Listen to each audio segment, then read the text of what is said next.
Boa tarde, doutor Claudiliano, tudo bem? Boa tarde, é um prazer mais uma vez receber o seu convite. Estamos aqui à disposição. Vamos fazer uma consulta rapidinho aqui, mais uma assessoria jurídica. Doutor, na primeira semana de janeiro, agora na primeira semana de 2022, nós publicamos uma notícia relacionada a um militar das Forças Armadas que foi mandado embora porque tinha perdido um olho. E esse militar, após vários anos aí de demandas judiciais, né, nós colocamos ali até como uma guerra judicial, ele conseguiu ser reintegrado, né, conseguiu recuperar todos os seus direitos. E nosso pessoal verificando ali os processos, verificando os diários oficiais, viram várias pessoas em situações parecidas. E ontem nos deparamos com uma outra situação que a gente considera ímpar. O indivíduo que entrou nas Forças Armadas no ano, inclusive, que eu entrei, em 1996. Então, ele tem agora 50 e poucos anos de idade. Ele, em 1986, corrija, ele tem agora 50 e poucos anos de idade. E ele foi mandado embora 10 anos depois, né, após ser constatado uma surdez. E agora, depois de 20 anos do indivíduo ter sido mandado embora, eu dei de cara com o Diário Oficial ali uma decisão favorável, mandando reintegrar e pagar os atrasados para esse indivíduo na graduação de marinheiro. Quem cometeu o erro? Quem vai pagar por esse erro? E esse pagamento vai ser compatível realmente com o mal que essa situação toda causou para um indivíduo? Eu me coloquei no lugar dele e fiquei a imaginar. Imagine um indivíduo desse com 30 e poucos anos de idade, tendo sido mandado embora da Marinha, tendo que trabalhar, tendo que procurar um emprego após ter sido aprovado num concurso público. Trabalhou de peão, trabalhou de balconista, não conseguiu emprego. Eu fico imaginando os danos. Uma filha dele, eventualmente, pode não ter conseguido estudar, pode não ter tido o tratamento médico adequado, a esposa também. E isso são coisas impossíveis de você colocar num documento. Como é que você vai colocar num documento que você está dando ovo com arroz para sua filha numa semana inteira e depois provar 30 anos depois na justiça que teve um dano moral contra a sua família? Quem vai pagar por isso? Quem vai ser responsabilizado? E quanto a gente tem que pagar, né? Nós, como nação brasileira, temos que pagar para reparar um erro que foi cometido contra essa pessoa? Realmente é uma situação muito grave, a gente vê vários casos, né? É um caso que palpita no Poder Judiciário, né? Mas, inicialmente, é importante salientar que, como uma pessoa jurídica do direito público ou uma pessoa jurídica do direito privado, prestadora de serviço público, causar algum dano a terceiro, seja por uma conduta dolosa ou uma conduta culposa, a responsabilidade cai em cima do Estado. Nós temos aí o artigo 37, o parágrafo 6º da Constituição Federal.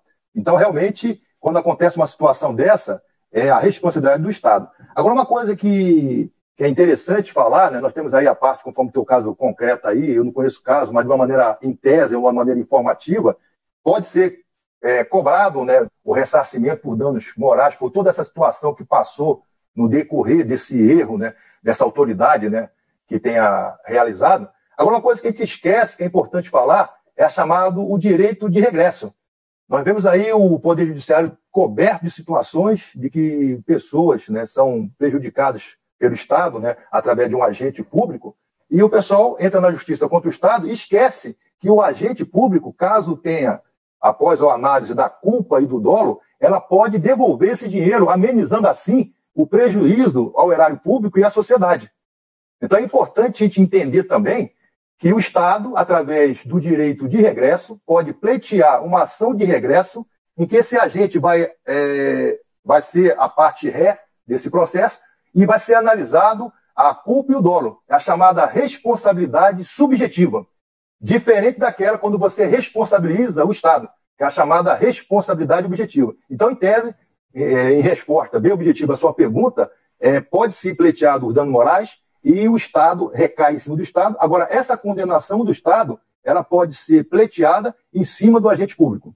O senhor não acredita que isso deveria ser feito mais vezes, porque isso ia desestimular as autoridades? Quando a gente diz aí autoridade nas Forças Armadas, a gente fala dos oficiais encarregados desse tipo de coisa, né? Porque as pessoas normalmente falam assim, a Marinha me mandou embora, a Marinha errou, mas na verdade ali nós temos o oficial encarregado que cometeu um erro grave há mais de 30 anos atrás, né? Mais de 20 anos atrás, que de repente hoje, nós não sabemos, de repente hoje esse cara está ocupando alto cargo lá na presidência da República e esse indivíduo aí que prejudicado, 20 e poucos anos depois, ainda está correndo atrás dos seus direitos. Então, eu não acredito que deveria se institucionalizar um método de já responsabilizar esses entes públicos? Eu não tenho a menor dúvida que realmente a gente tem que mudar esse paradigma. Eu já vi situações de agente público de alto patente, através do advogado da União, e do advogado da União fazer a defesa somente do agente público, nesse caso específico de generais, né? E chegar lá em total contradição com a função dele, que é defender a União, diminuir ou amenizar o prejuízo para o erário público, ou até mesmo não deixar chegar esse prejuízo. Então, no momento que a gente mudar esse paradigma, e que quando haja um caso que, se analisando se há culpa ou dolo do agente, esse militar ele deve ressarcir o erário público. Eu tenho certeza que a grande maioria dos casos haverá o ressarcimento desse valor da condenação do Estado para através do pagamento do agente público. Então, como eu falei, se houver essa mudança de paradigma, vai melhorar e muito. O agente público vai pensar 2 vezes antes de cometer qualquer tipo de deslize. Ele vai pensar 2 vezes.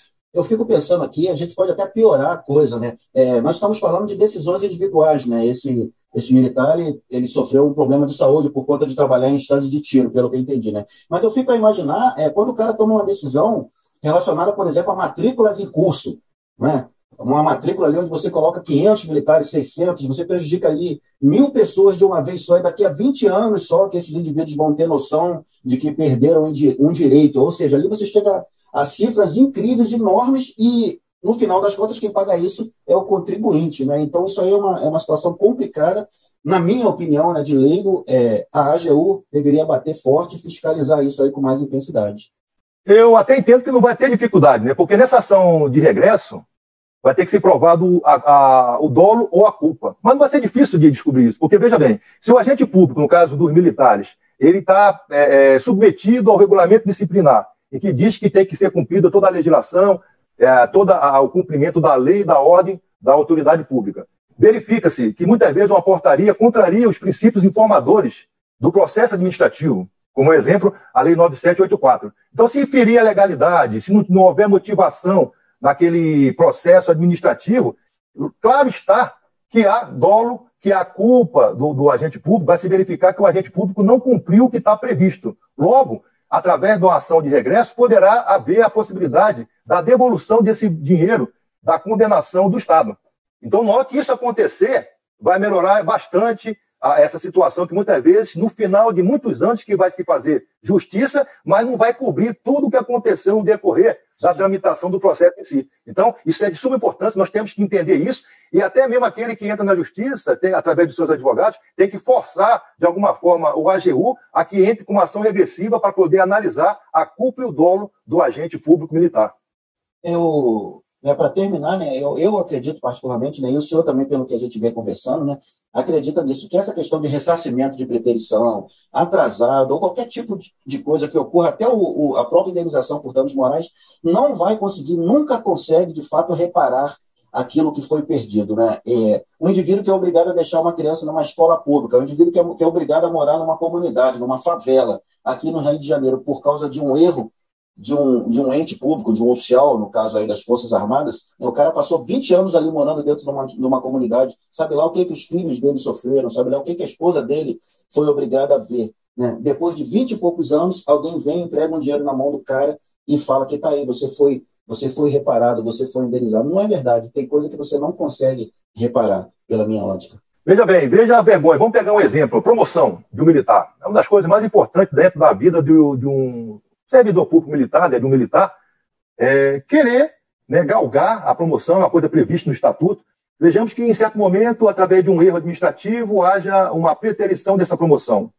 Então, militares que eram mais modernos do que eles, vai ser mais antigo, vai ser chefe dele, veja a vergonha que ele passa. No momento que chega o QA, o pessoal fica perguntando a ele, por que você não foi promovido? Logo depois, ele é muito decepcionado, ele adoece, vai para a reserva remunerada e deixou de ter toda aquela situação da alegria, juntamente com a sua família, depois de muitos anos, de poder galgar a sua promoção. Logo após, entra na justiça e verifica-se vários erros, que é uma coisa que realmente acontece, e mais tarde, não, realmente você deveria ser promovido. Veja bem, deixou de receber a sua carta patente, deixou de receber toda aquela formatura, toda aquela alegria para a sua família, passou toda aquela angústia, e simplesmente o ressarcimento de preterição, isso vai poder preencher todos aqueles danos, toda aquela decepção que ele passou? Com certeza não. Com certeza não. Agora, a União é a prejudicada, essa responsabilização vai para a União, e aquele que cometeu o deslize, aquele que fez o processo administrativo interno errado, muitas vezes é promovido, vai para outro cargo, é transferido e não acontece nada com ele.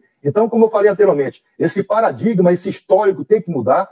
deve sim, aquela autoridade que fez aquele processo administrativo manipulado, viciado, ele deve também sofrer a consequência e pagar, não o Estado, não o erário público, não os cidadãos através de seus impostos, mas aquela pessoa que cometeu aquele delito para poder aprender a ter mais respeito e não ferir a dignidade daquele militar que foi prejudicado. Essa é a minha opinião. Concordo totalmente com o senhor e nós vamos continuar fazendo isso. Aquilo que é público precisa ser fiscalizado, né? Debaixo aí das instituições armadas, né, nós temos aí milhões de famílias, milhões de pessoas, né? Então, o nosso papel aqui de imprensa da revista Sociedade Militar é fiscalizar e levar a público aquilo que nós conseguimos apurar. Doutor Cláudio, muito obrigado mais uma vez aí pelo seu apoio, pela sua assessoria constante aqui ao pessoal da revista Sociedade Militar e aos nossos leitores, né? Em dezembro, nós tivemos mais de 1,5 milhão de leituras de artigos, né? Foi um número bastante significativo e muito disso é graças aí à confiabilidade que o senhor tem trazido à nossa revista por conta das suas análises aí, dos vários artigos que a gente tem publicado com base naquilo que a gente conversa, tá bom? Muito obrigado aí. Agradeço muito o convite, é um prazer sempre de maneira informativa de poder ajudar nessa sua empreitada, né, de justiça, porque eu acho que deve ser respeitado todo o processo administrativo, o momento histórico é outro e deve haver mudança de paradigmas. Muito obrigado e agradeço o convite. Até breve.